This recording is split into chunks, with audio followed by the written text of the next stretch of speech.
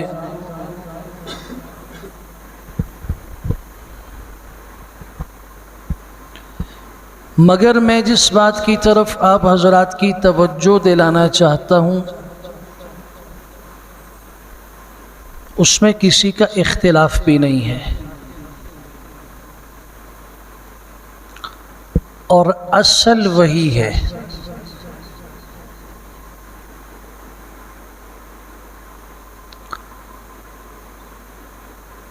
کچھ باتیں ایسی ہیں کہ دین کے انتہائی اہم اور ضروری امور کو باعث اختلاف بنا دیا جاتا ہے،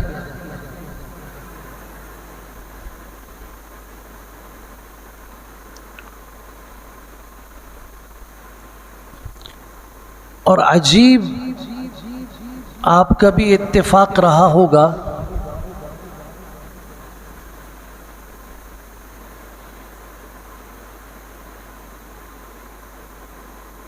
کہ کچھ حضرات اس مہینے میں اپنی عقیدت کا اظہار اس انداز سے کرتے ہیں کہ گاڑیوں پہ بھی، رکشوں پہ بھی، ٹرالیوں پہ بھی، موٹر سائیکلوں پہ بھی، گھروں پہ بھی جھنڈے لگا دو، چراغاں کر دو۔ ٹھیک ہے، ان کی سمجھ میں آ رہا ہے، ہمیں اس سے کوئی سروکار نہیں ہے، ہر انسان اپنی ایک سمجھ رکھتا ہے۔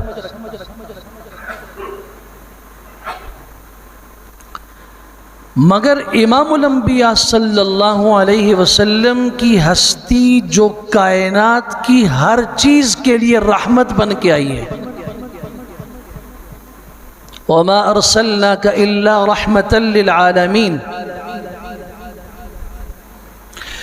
جو انس و جن کی ہدایت کے لیے آئے ہیں اور اللہ کی طرف سے ایک واضح پیغام اور منشور لے کر آئے ہیں، اور ایسی شریعت اور دین اور قانون لے کر آئے ہیں کہ یہ نظام کائنات بدل سکتا ہے، وہ شریعت نہیں بدل سکتی، وہ قانون نہیں بدلا جا سکتا، وہ دین تبدیل نہیں ہو سکتا۔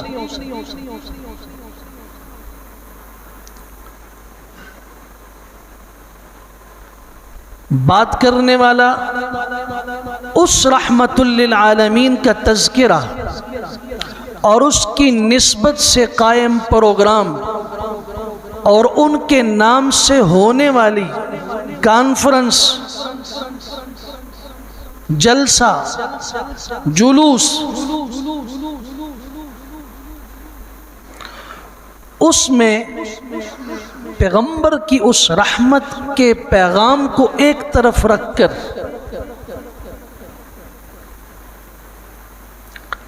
وہ دنیا کو یہ بتا رہا ہوتا ہے اور اس کی زبان سے یہ نعرہ جاری ہوتا ہے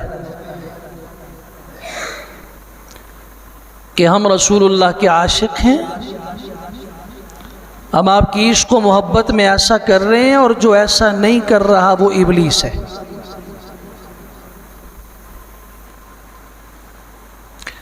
آپ جو کر رہے ہیں آپ کی نظر میں صحیح ہے، ٹھیک ہے، آپ اسے ٹھیک سمجھتے ہیں، ہم زور نہیں کرتے، مگر آپ کو کس نے یہ اختیار دے دیا ہے کہ آپ لوگوں کے دلوں میں جھانک کر ان کے ایمان اور ان کے کفر اور ان کے نفاق کے فیصلے کر رہے ہیں؟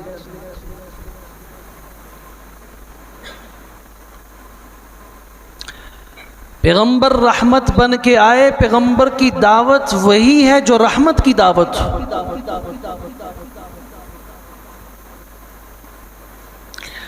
جو پیغمبر کے نام سے معانون کوئی بھی پروگرام کرتا ہے، کوئی بھی دعوت دیتا ہے، تو وہ تب تک وہ پیغمبر کے نہج پر نہیں ہو سکتی جب اس میں ہدایت نہ ہو، جب اس میں شریعت کی بات نہ ہو، جب اس میں پیغمبر کے پیغام کی بات نہ ہو، اور اسلوب اور طریقہ اور انداز بھی پیغمبر کا نہ ہو۔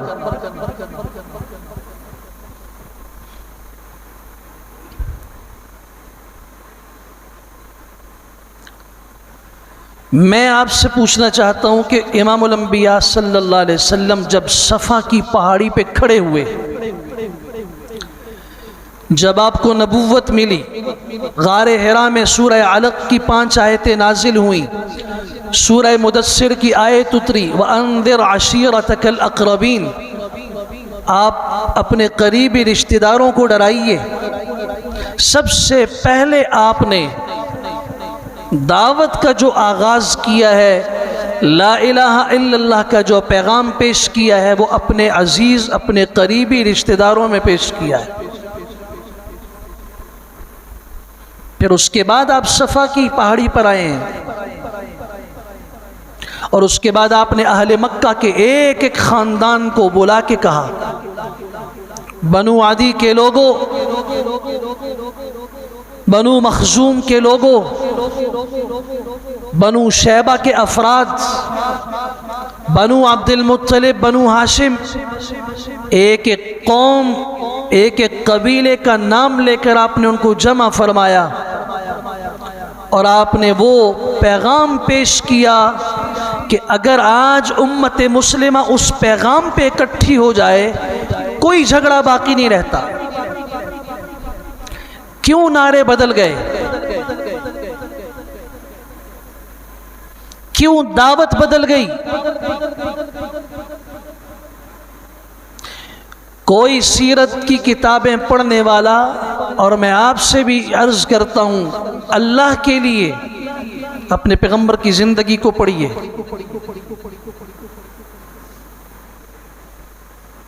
آپ کے سامنے ہدایت اور ہدایت کا راستہ ایسے روشن ہوگا کہ دنیا کی کوئی طاقت آپ کو صراط مستقیم سے دائیں بائیں نہیں کر سکتی۔ ضروری ہے کہ پیغمبر کی زندگی کو پڑھا جائے۔ حضور کی پوری زندگی میں کوئی یہ بتا دے کہ رسول اللہ صلی اللہ علیہ وسلم کی زبان سے مطالبہ اور آپ کی دعوت لا الہ الا اللہ کے سوا کوئی اور تھی؟ پوری زندگی۔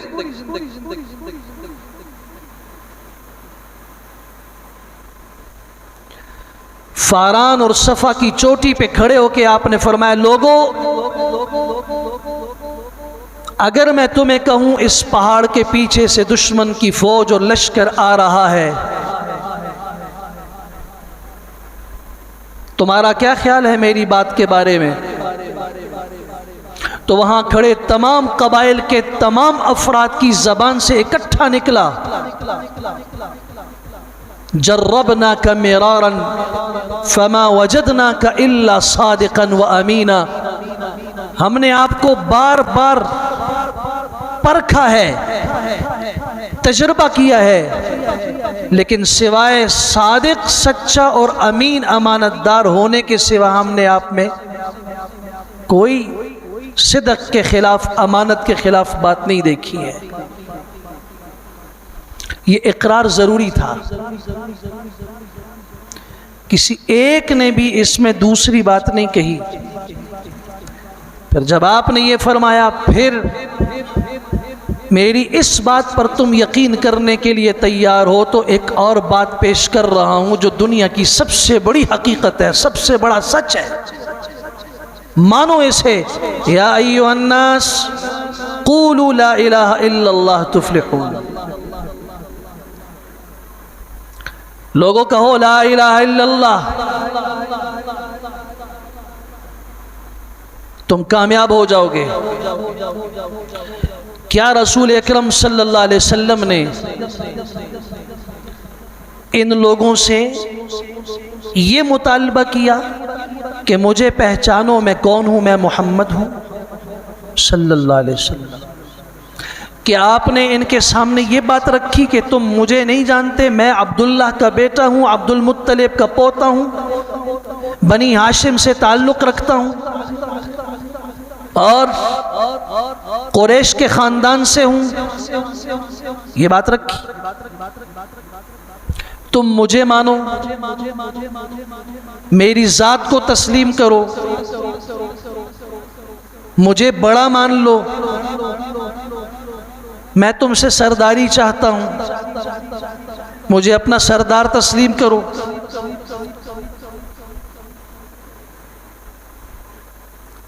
آپ نے تو اپنی ذات پیش ہی نہیں کی. اپنی ذات اگر پیش کی تو سوال کی صورت میں پیش کی, تم نے مجھے کیسے پایا آج تک؟ فَقَدْ لَبِثْتُ فِيكُمْ عُمُرًا مِّن قَبْلِ, اس سے پہلے ایک لمبی عمر 40 سال کا عرصہ تمہارے بیچ میں گزار چکا ہوں. عقل مند لوگ 5 منٹ کسی کے پاس بیٹھ کر جان لیتے ہیں کہ اس آدمی کی حیثیت کیا ہونی چاہیے. اس کے ساتھ 1-2 دن گزار کر, ہفتہ 1-2-3 معاملات کر کے اس کو جان لیتے ہیں. 40 سال کا عرصہ میں نے گزارا, کیف وجدتمونی, کیسے پایا تم نے؟ یہ تسلیم کروانے کے بعد, کیونکہ دنیا کا قاعدہ اور اصول ہے کہ بات کرنے والا اگر قابل اعتماد نہ ہو تو اس کی بات پہ کوئی یقین نہیں کرتا.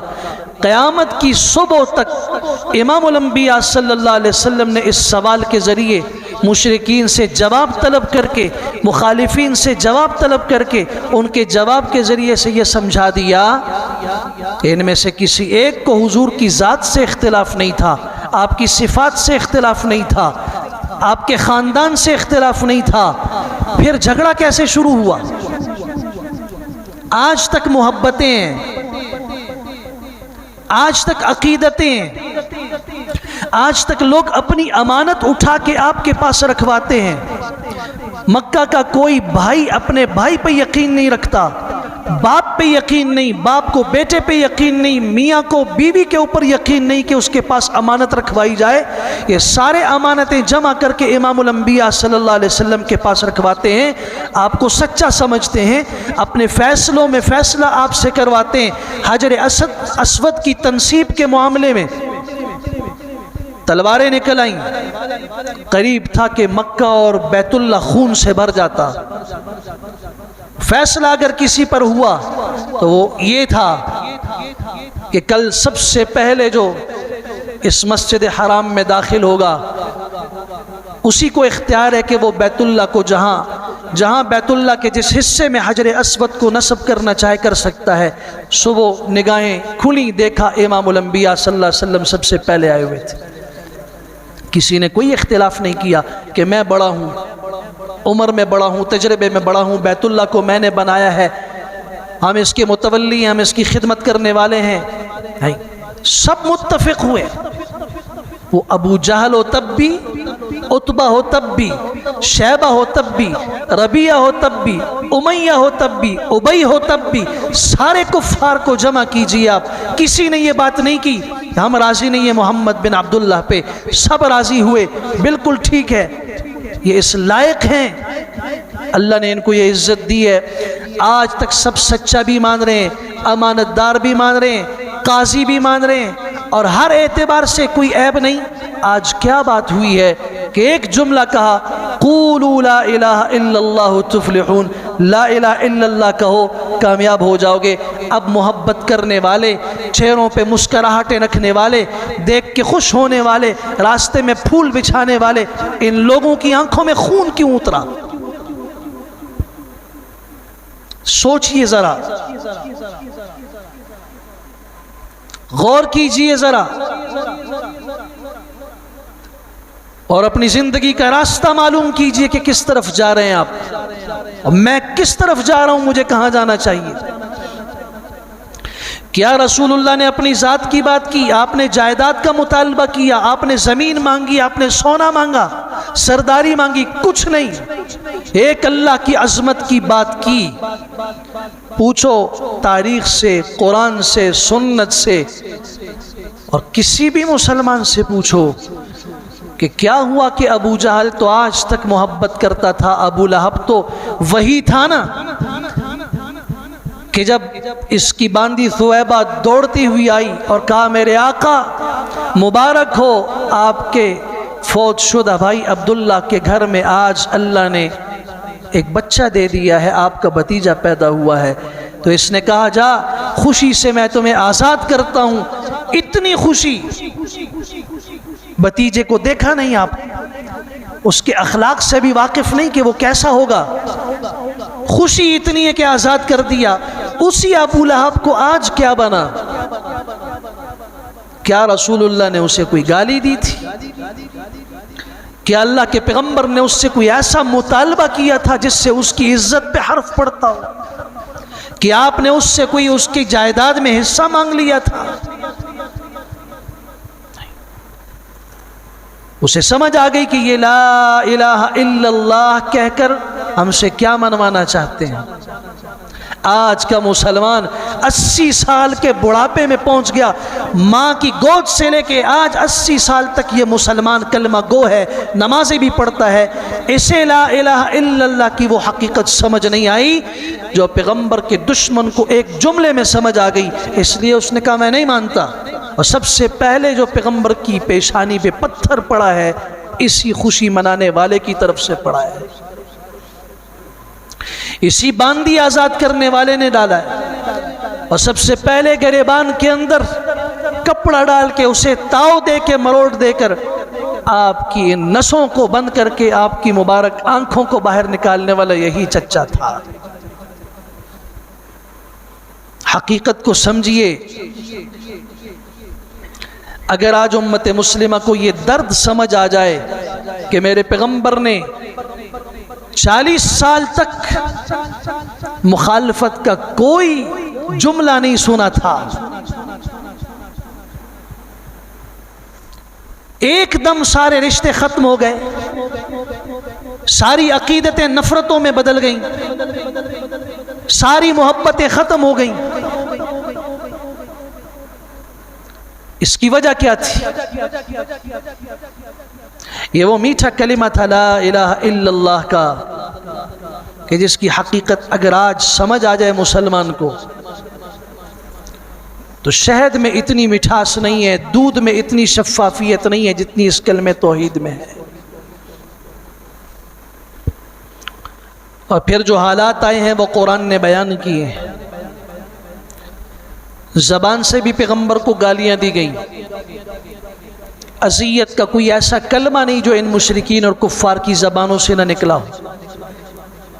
وَإِن يَرَوْا آيَةً يُعْرِضُوا وَيَقُولُوا سِحْرٌ مُسْتَمِرٌ۔ اٹھاؤ سورہ قمر، سورہ رحمان سے پہلے والی آیت، پہلے والی سورت، اس سورت کے آغاز کو پڑھو، تیسری آیت ہے وَإِن يَرَوْا آيَةً۔ خلاق عالم فرماتے ہیں جب یہ کوئی نشانی دیکھتے ہیں، کوئی آیت دیکھتے ہیں، یقولوا سحر مستمر، کہتے ہیں یہ تو جادو ہے۔ اٹھاؤ سورہ صاد، وَعَجِبُوا أَن جَاءَهُم مُنذِرٌ مِّنْهُمْ وَقَالَ الْكَافِرُونَ هَذَا سَاحِرٌ كَذَّابٌ، یہ جھوٹا ہے، یہ جادوگر ہے۔ اللہ آج تک تو صادق تھا، آج تک تو امین تھا، آج تک تو ماں باپ سے زیادہ عزیز تھا، اولاد سے زیادہ محبوب تھا، ابھی کیا ہوا کہ ساحر کذاب کا جملہ نکل رہا ہے۔ ثم تولوا عنہ وقالوا معلم مجنون۔ اٹھاؤ قرآن مجید سورہ دخان کی آیت 14 کو، یہ پیغمبر کے پاس سے منہ موڑ کے چلتے ہوئے کہتے ہیں معلم، اسے سکھایا جاتا ہے، اسے ایک عجمی غلام سکھاتا ہے، اور یہ آ کے ہمیں کہتے ہیں میرے پاس اللہ نے وحی بھیجی ہے۔ نہیں نہیں، معلم، اسے کوئی سکھاتا اور تعلیم دیتا ہے۔ مجنون، یہ دیوانہ ہے، معاذ اللہ یہ پاگل ہے۔ یہ کون کہہ رہا ہے؟ وَقَالَ الظَّالِمُونَ إِن تَتَّبِعُونَ إِلَّا رَجُلًا مَسْحُورًا، کبھی کہتے ہیں کہ یہ پاگل اور دیوانہ ہے، بہکی باتیں کرتا ہے۔ إِنْ هَذَا إِلَّا سِحْرٌ يُؤْثَرُ، اس کے اوپر جادو ہے۔ ام یقولون شاعر نتربص به ریب المنون، کہتے ہیں یہ شاعر ہے، صبر کرو تھوڑا، انتظار کرو، حوادثات زمانہ اس کو مٹا کے ختم کر دیں گے، اس کا نام و نشان مٹ جائے گا، انتظار کرو۔ کبھی کہتے ہیں کاہن، نجومی ہے، کبھی کہتے ہیں ساحر، جادوگر ہے۔ یہ سارے ٹائٹل، یہ سارے زہریلے جملے کبھی آپ پہ اترنے والے اس عظیم قرآن کو، جس کی حقیقت سمجھنے والا ایک آیت کا ٹکڑا سن کر اس کے ہاتھ سے تلوار نیچے گر جاتی ہے اور کہتے ہیں اللہ کی قسم یہ کلام کسی انسان کا نہیں ہے، انہی بدبختوں کی زبان سے نکلا۔ اساطیر الاولین، یہ کون سا اللہ کا کلام ہے؟ یہ تو پرانوں کے قصے ہیں، یہ تو کہانیوں کی کتاب ہے۔ معاذ اللہ اس میں پہلی قوموں کے قصے سنائے گئے۔ لا تسمعوا لهذا القرآن، قرآن نہیں سننا، والغوا فیہ، شور کر دینا۔ جب محمد الرسول اللہ قرآن کی تلاوت کر رہے ہوں، انہیں پتا تھا کہ سننے والا بغیر مؤثر ہوئے نہیں رہ سکتا، وہ متاثر ضرور ہوگا، فوراً کہا نہیں سننا قرآن، والغوا فیہ، شور کر دینا، لعلکم تغلبون، تاکہ تم غالب آ جاؤ اور قرآن پڑھنے والے کی آواز دب جائے، مغلوب ہو جائے۔ ابو جہل کو رسول اللہ کی ذات سے کوئی اختلاف نہیں تھا، آپ کے خاندان سے کوئی اختلاف نہیں تھا، آپ کے باپ اور دادا سے کوئی اختلاف نہیں تھا، آپ کی صداقت و امانت سے کوئی اختلاف نہیں تھا، آپ کی دیانت اور پارسائی سے کوئی اختلاف نہیں تھا، آپ کی عبادت سے کوئی اختلاف نہیں تھا، زہد و تقوی سے کوئی اختلاف نہیں تھا، اسے اختلاف تھا تو آپ کے اس پیغام سے جو لا الہ الا اللہ کا تھا۔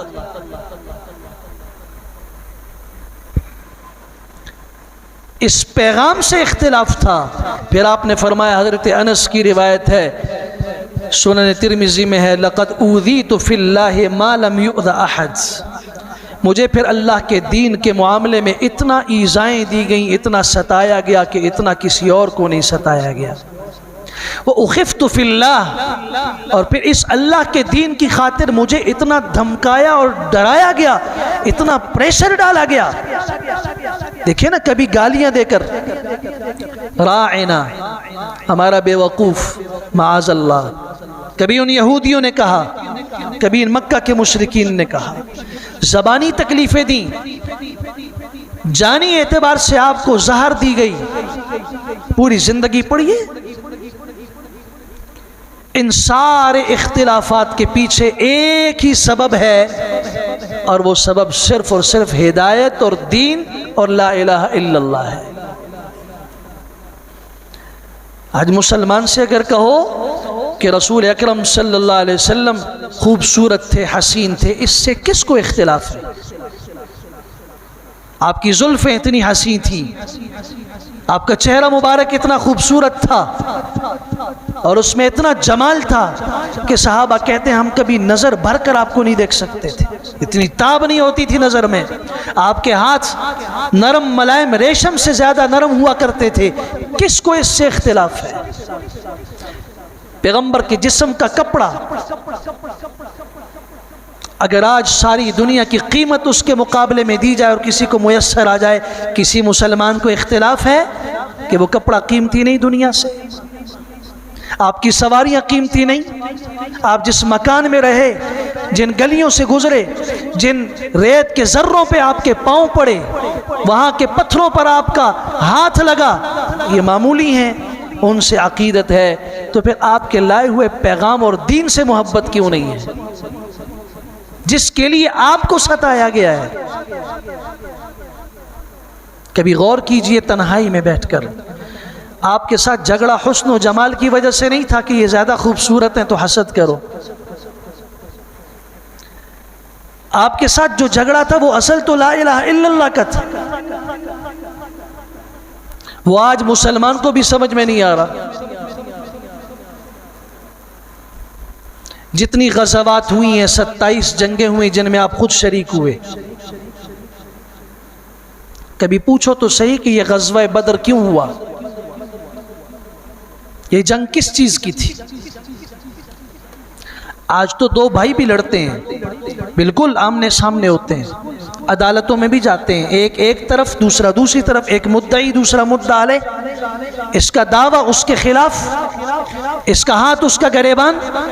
ہم نے یہ بھی دیکھا کہ اولاد نے اپنے باپ کے گریبان کو پکڑا اور جائیداد کی خاطر قتل تک کیا۔ یہ جھگڑے ہیں لیکن جائیداد کی بنیاد پر ہیں، یہ جھگڑے ہیں ایک درخت اور ٹہنی کی بنیاد پر ہیں، یہ جھگڑے ہیں اس بنیاد کے اوپر کہ یہ پتھر ادھر تھا، آپ نے ادھر کیوں کر دیا اور گولی مار دی۔ بالکل جھگڑے ہیں 5 روپے 10 روپے 1000 10,000 لاکھ کے لیے ہیں، عزت کی خاطر ہیں، شہرت کی خاطر ہیں، مگر رسول اکرم صلی اللہ علیہ وسلم کی جتنی غزوات ہیں ان میں سے ایسی کوئی بات نہیں ہے، وہاں ہے تو صرف لا الہ الا اللہ ہے۔ رشتے حضور نے ختم نہیں کیے، رشتے اسلام نے نہیں توڑوائے، رشتے قرآن نے توڑنے کا حکم نہیں دیا، میرے پیغمبر نے تو مشرک کی عیادت بھی کی ہے۔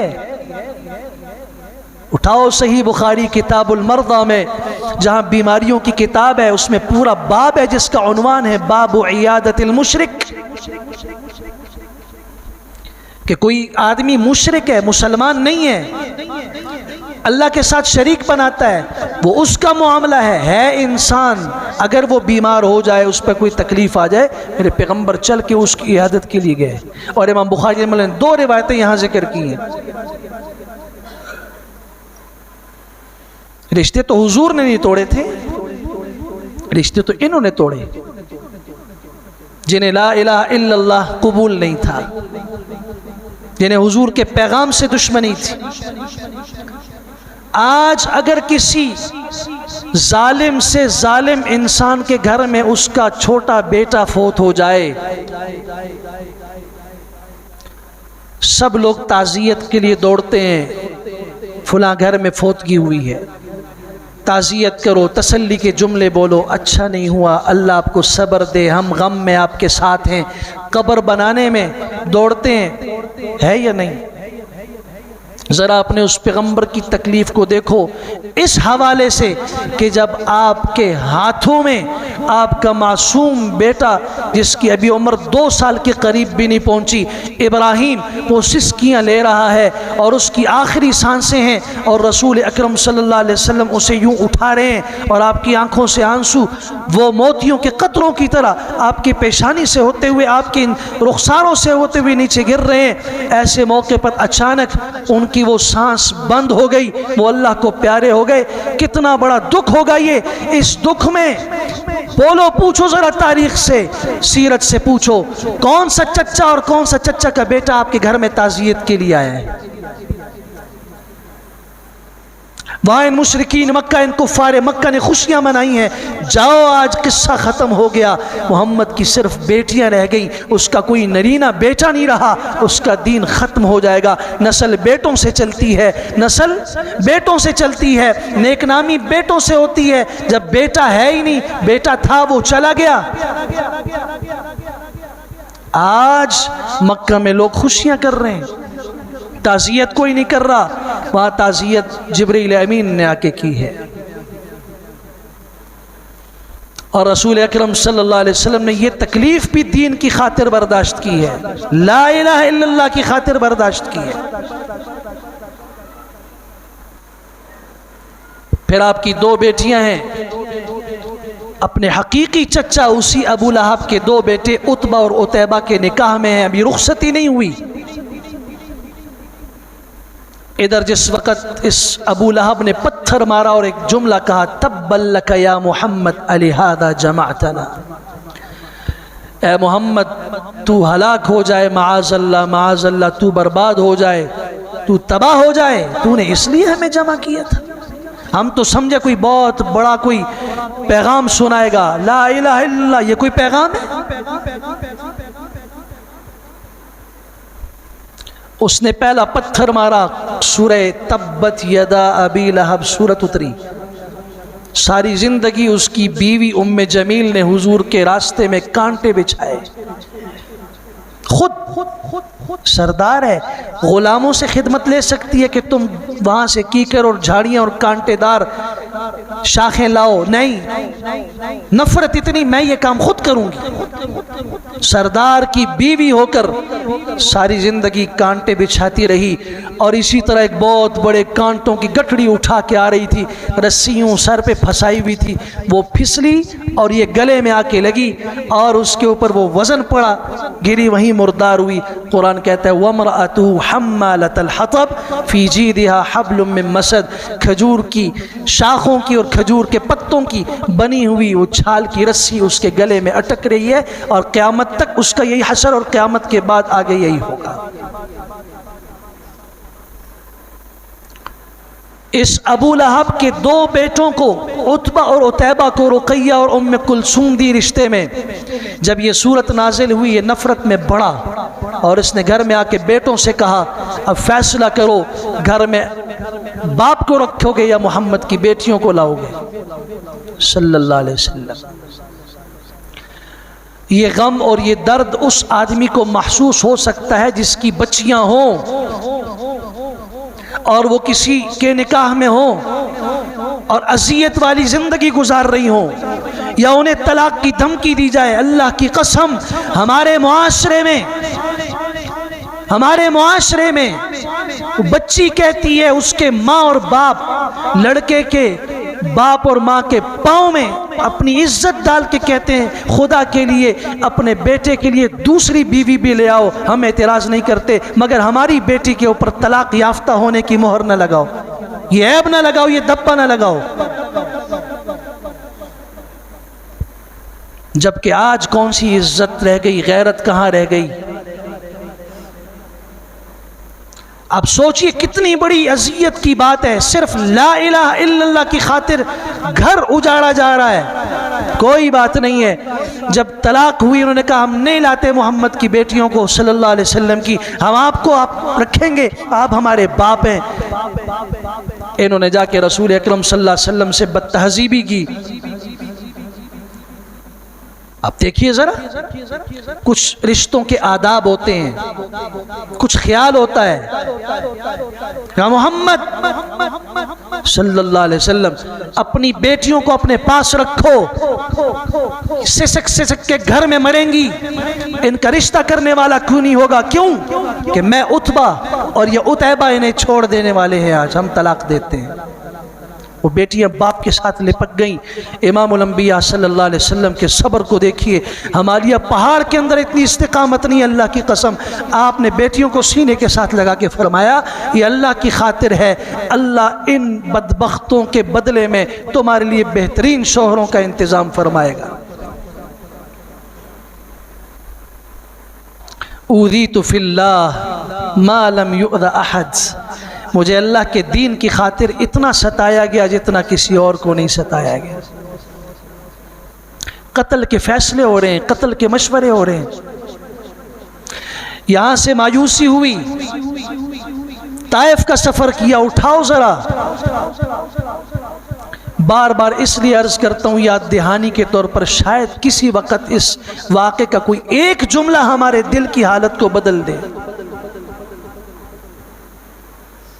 مکہ کی سرزمین میں مخالفت, کوئی بات سننے کے لیے تیار نہیں. آپ نے 40 میل دور کا سفر کیا, پہاڑی سفر ہے, پیدل گئے ہیں. آپ اپنے غلام زید ابن حارثہ کو لے کر گئے ہیں, یہ تمنا کر کے شاید وہاں کے لوگوں پر اثر ہو جائے.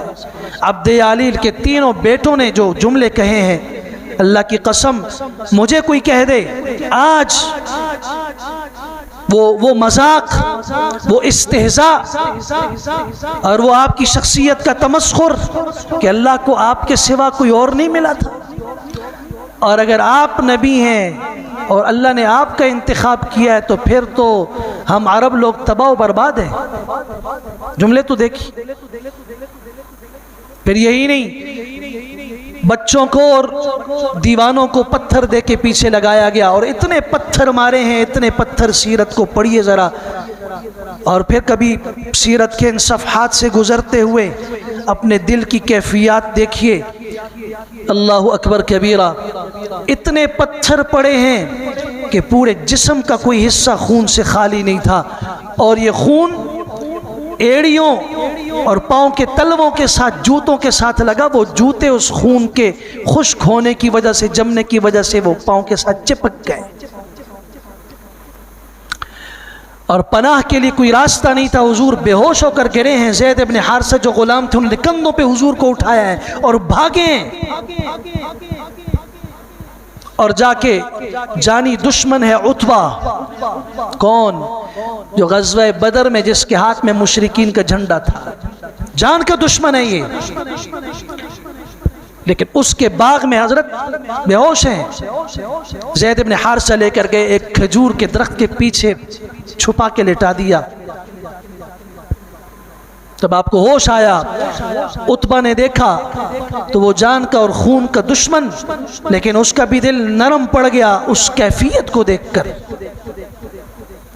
اور اس نے کہا اپنے غلام عداس سے کہ اگر میں آپ کی خدمت میں کوئی چیز لے کے جاتا ہوں تو شاید وہ قبول نہ کریں، تم لے جاؤ۔ یہ انگور کا گچھا لے کر آیا، آپ علیہ السلام کو پیش کیا، آپ نے دانہ توڑ کے فرمایا بسم اللہ۔ تو وہ جو غلام عداس تھا اس نے کہا یہ آپ نے جو جملہ کہا یہ اس سرزمین پر تو کوئی نہیں کہتا، کیوں؟ یہاں تو بسم اللہ، بسم العزا، بسم منات، بسم الحبل، یہاں تو بسم اللہ کوئی نہیں کہتا۔ آپ نے فرمایا تم کہاں کے ہو؟ کیا میں موصل کے علاقے نینوا کا ہوں؟ آپ علیہ السلام نے فرمایا اچھا میرے بھائی یونس کے علاقے کے ہو، حضرت یونس علیہ السلام۔ فرمایا ہاں آپ کو ان کے بارے میں کیسا پتا؟ فرمایا میں اللہ کا بھیجا ہوا پیغمبر ہوں، وہ اللہ کے نبی تھے۔ وہ شخص جو غلام تھا، قسمت کو دیکھیے اللہ کی قسم، رب کے فیصلوں کو دیکھیے، اللہ ہدایت کے دروازے سب کے لیے کھولتا ہے، لیکن کوئی بدبخت ایسا ہوتا ہے جو اپنے دروازے خود مقفل کر کے بند کر کے بیٹھ جاتا ہے، وہ حق کو سننا ہی نہیں چاہتا، وہ حق کو دیکھنا ہی نہیں چاہتا، وہ حق کو بولنا نہیں چاہتا، قبول نہیں کرنا چاہتا۔ یہ غلام ہے، انگور لے کر آیا ہے، خدمت کا صلہ دیکھیے، ایک جملے کی حقیقت اس کے دل میں اتری، اس نے کہا اشہد ان لا الہ الا اللہ وانک رسول اللہ۔ اس کا آقا مسلمان نہیں ہوا۔ میں عرض یہ کر رہا تھا شروع سے اب تک کہ رسول اللہ کی ذات سے کسی کو اختلاف نہیں ہے، آپ کے سب سے عظیم ہونے کے ساتھ کوئی اختلاف نہیں ہے۔ کتنے جھوٹ بولتے ہیں وہ اپنے آپ کو عالم کہنے والے، میں تو ڈرتا ہوں اللہ کے خوف سے، کیسے وہ جھوٹ بول کر پیغمبر کے ممبر پہ بیٹھ کے اور حضور صلی اللہ علیہ وسلم کے نام سے منسوب پروگرام میں بیٹھ کے کہتے ہیں کہ فلاں پیغمبر کا عاشق نہیں، وہ پیغمبر کا گستاخ ہے۔ رب کعبہ کی قسم، رب کعبہ کی قسم، رب عرش کی قسم، رب محمد کی قسم، اللہ کے بعد اس کی ساری مخلوق کو اکٹھا کر دیا جائے، وہ پیغمبر کے ایک بال کے برابر ہم نہیں سمجھتے۔ عظمت کی بات کرتے ہو، حضور کی عظمت کے ساتھ کسی کو کوئی اختلاف نہیں ہے۔ اختلاف کس بات پر ہے؟ جو امت مسلمہ کو امت کافرہ سے الگ کرتا ہے، اس کی طرف آؤ، اس بات کو بیان کرو۔ پیغمبر کی ذات کے حوالے سے سیرت النبی کانفرنس ہو رہی ہے، سیرت مصطفیٰ کانفرنس ہو رہی ہے، عظمت مصطفیٰ کانفرنس ہو رہی ہے، بس حضور کا نام لیا، فلاں گستاخ رسول، فلاں میلاد نہیں مناتا تو دین سے باہر، فلاں کو پیغمبر کے آنے کی خوشی نہیں، وہ جلوس میں ٹرالیوں کے اوپر نہیں پھرتا، بازار میں نہیں آتا تو یہ مسلمان نہیں ہے۔ یہ کیسی باتیں کرتے ہو؟ اللہ کو کیا جواب دو گے رب کے سامنے کھڑے ہو کے؟ وہ بات کرو جو پیغمبر نے کی ہے، لا الہ الا اللہ پہ بولو، اور اللہ سے بھی اختلاف مشرکین کو نہیں تھا، مشرکین اللہ کو مانتے تھے۔ وَلَئِن سَأَلْتَهُم مَّنْ خَلَقَ السَّمَاوَاتِ وَالْأَرْضِ، اگر آپ ان سے پوچھیں گے آسمان و زمین کا خالق کون ہے، لَيَقُولُنَّ اللَّهُ، قرآن کہتے ہیں یہ کہیں گے اللہ ہے۔ قُلْ مَنْ بِيَدِهِ مَلَكُوتُ كُلِّ شَيْءٍ، کس کے ہاتھ میں ہر چیز کی بادشاہت ہے؟ وَهُوَ يُجِيرُ وَلَا يُجَارُ عَلَيْهِ، کون ہے جو پناہ دیتا ہے لیکن جسے وہ پکڑ لے اسے کوئی پناہ نہیں دے سکتا؟ سَيَقُولُونَ لِلَّهِ، قرآن کہتا ہے نہیں کہتا؟ یہ کہیں گے اللہ کرتا ہے۔ قُلْ مَنْ رَبُّ السَّمَاوَاتِ السَّبْعِ وَرَبُّ الْعَرْشِ الْعَظِيمِ، ساتوں آسمانوں کا، زمین کا، عرش عظیم کا رب کون ہے؟ سَيَقُولُونَ لِلَّهِ، یہ سب کہیں گے اللہ ہے۔ اس میں تو کسی کو اختلاف نہیں ہے۔ لا الہ الا اللہ کی جب حقیقت بیان کی جائے گی جو مسلمان کو پتہ نہیں، اور چھوٹی سی بات کے اوپر ایک بات کبھی اپنے ضمیر سے پوچھئے، ابھی پوچھئے، اسی وقت ضمیر سے سوال کیجئے، کبھی اس نعمت پر بھی اللہ کا شکر ادا کیا ہے زندگی میں کہ یا اللہ تیرا شکر ہے الحمدللہ علی نعمت الایمان، الحمدللہ علی نعمت الہدایت والاسلام، اے اللہ ہم تیرا شکر ادا کرتے ہیں لا الہ الا اللہ کی نعمت پر، ایمان کی نعمت پر۔ کبھی کیا ہے زندگی میں؟ اس کی قیمت سمجھنی ہو تو صحیح بخاری کی وہ حدیث کھولو جس کو حدیث بطاقہ کہتے ہیں، پرچی والی حدیث۔ ایک مومن مسلمان رب کی عدالت میں پیش کیا جائے گا، میزان عمل ترازو انصاف کا لگے گا، اس کے گناہ اس کے اعمال ایک پلڑے میں رکھے جائیں گے، 99 دفتر 99 فائلیں گناہوں کی بھری ہوئی ایک طرف۔ یہ کہے گا میں تباہ ہو گیا، میں برباد ہو گیا اور مجھے کوئی ہلاکت سے نہیں بچا سکتا۔ اللہ فرمائیں گے فرشتوں سے اس کے اعمال میں دیکھو کوئی نیکی ہے؟ ایک پرچی جس کے اوپر صرف لا الہ الا اللہ کلمہ توحید لکھا ہوا ہے، صرف وہ مسلمان تھا، باقی کوئی نیکی نہیں تھا، ایمان کی حالت میں مرا، کافر نہیں تھا، صرف ایک لا الہ الا اللہ کی پرچی ہے، اس کو دو اور کہو کہ اپنے ہاتھ سے یہ اس دوسرے پلڑے میں رکھے۔ وہ کہے یہ کیسا مذاق ہے، کیوں مذاق کرتے ہو؟ ایک طرف 99 دفتر بھرے ہوئے اور اتنی سی پرچی، اس کا کیا ہوگا؟ نہیں، آج انصاف کا دن ہے، لا ظلم اليوم، آج کسی پہ ظلم نہیں ہے، جو بھی ہے جتنا ہے جیسا ہے، سب برائیاں ایک طرف نیکیاں ایک طرف۔ یہ حدیث بطاقہ پڑھو ذرا، اس پرچی جس پر لا الہ الا اللہ لکھا ایک طرف رکھا جائے گا۔ رسول اللہ صلی اللہ علیہ وسلم نے فرمایا وہ پرچی والا لا الہ الا اللہ والا پلڑا نیچے کی طرف جھکتا جائے گا، 99 گناہوں کے دفتر اوپر کی طرف اٹھتے جائیں گے۔ تب پتہ چلے گا کہ لا الہ الا اللہ کی قیمت کیا ہے، لیکن اس کی حقیقت صرف سمجھی ہو۔ گناہگار ہونا اور بات ہے، اللہ کی ذات و صفات میں مشرک بننا اور بات ہے۔ کبھی شرک نہیں کرنا، نہ اس کی ذات میں نہ اس کی کسی صفت میں۔ وہ صفت علم ہے تب بھی اللہ کا کوئی ثانی نہیں، قدرت ہے تب بھی اللہ کا کوئی ثانی نہیں، پکڑ ہے تب بھی اللہ کا کوئی ثانی نہیں، معاف کرنا ہے تب بھی اللہ جیسا معاف کرنے والا کوئی نہیں ہے۔ پکڑنے پہ آئے تو اس جیسی پکڑ کوئی نہیں کر سکتا، چھوڑنے پہ آئے تو اس جیسا چھوڑ کوئی نہیں سکتا، عزت دینے پہ آئے اس جیسی عزت کوئی نہیں دے سکتا، ذلت دینے پہ آئے اس جیسا ذلیل کوئی نہیں کر سکتا۔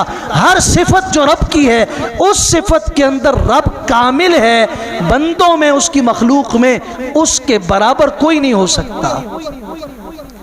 پیغمبر ہیں ساری انسانیت میں سب سے اعلیٰ ہیں، ہمارے پیغمبر ہیں ساری مخلوقات سے اعلیٰ ہے، سب مخلوقات سے علم آپ کا بڑھ کر ہے۔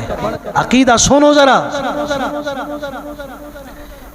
رسول اللہ صلی اللہ علیہ وسلم محمد بن عبداللہ صلی اللہ علیہ وسلم کا علم ساری مخلوق سے اعلیٰ ہے۔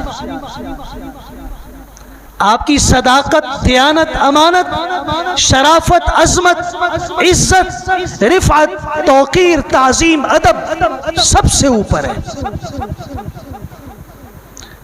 میں ایک جملے میں سب ختم کر دوں کہ مخلوقات کی جتنی اعلیٰ ترین صفات ہیں، صفات کمالیاں ہیں، وہ ساری پیغمبر کے اندر موجود ہیں، صرف انسان نہیں۔ ساری مخلوقات کا حسن، ساری مخلوقات کی عظمت، وہ ساری مخلوقات کی صفات، اعلیٰ اور کامل صفات جمع کرو پیغمبر کے اندر موجود ہیں۔ لیکن اس کے باوجود محمد بن عبداللہ وہ اللہ کے بندے ہیں، وہ اللہ کے برابر نہیں ہیں۔ ان کا علم سب سے بڑھ کر ضرور ہے مگر اللہ کے برابر نہیں ہے۔ سمجھ رہے نہیں سمجھ رہے؟ یہی ہمارے اکابر کا عقیدہ، یہی قرآن و سنت کا عقیدہ ہے۔ اسے توڑ مروڑ کر جھوٹ کے انداز میں پیش کیا جاتا ہے۔ بس اگر پیغمبر کی اس دعوت کو سمجھ جاؤ نا، حضور صلی اللہ علیہ وسلم کی دعوت کو سمجھ جاؤ جو آپ نے فاران و صفا کی چوٹی سے شروع کی تھی، جس کی وجہ سے سارے رشتے قربان کرنے پڑے تھے، تو اللہ کی قسم دین کی سمجھ آ جائے گی۔ ورنہ لگے رہو، نعرے بھی لگاتے رہو، اور اگر موقع ملے تو سبینے بھی لگاتے رہو، اور موقع ملے تو کچھ خیرات بھی کرتے رہو، لیکن وہ دعوت جو پیغمبر لے کر آئے اس کے ساتھ تعلق نہیں۔ تو میں کوئی فتویٰ نہیں لگا سکتا، لیکن رسول اکرم صلی اللہ علیہ وسلم نے فرمایا مجھ سے محبت کرنے والا وہی ہے جو میرے راستے پہ چلنے والا ہے۔ من اطاعنی فقد احبنی، جس نے میری اطاعت کی، جو میرے پیچھے چلا، اس نے مجھ سے محبت کی۔ اور ومن عصانی، جس نے میری نافرمانی کی، میرے پیچھے چلنے سے انکار کیا، تو اس نے میرا لایا ہوا دین چھوڑ دیا۔ اللہ تبارک و تعالی ہمیں حقیقت سمجھنے کی توفیق عطا فرمائے۔ وآخر دعوانا الحمدللہ رب العالمین۔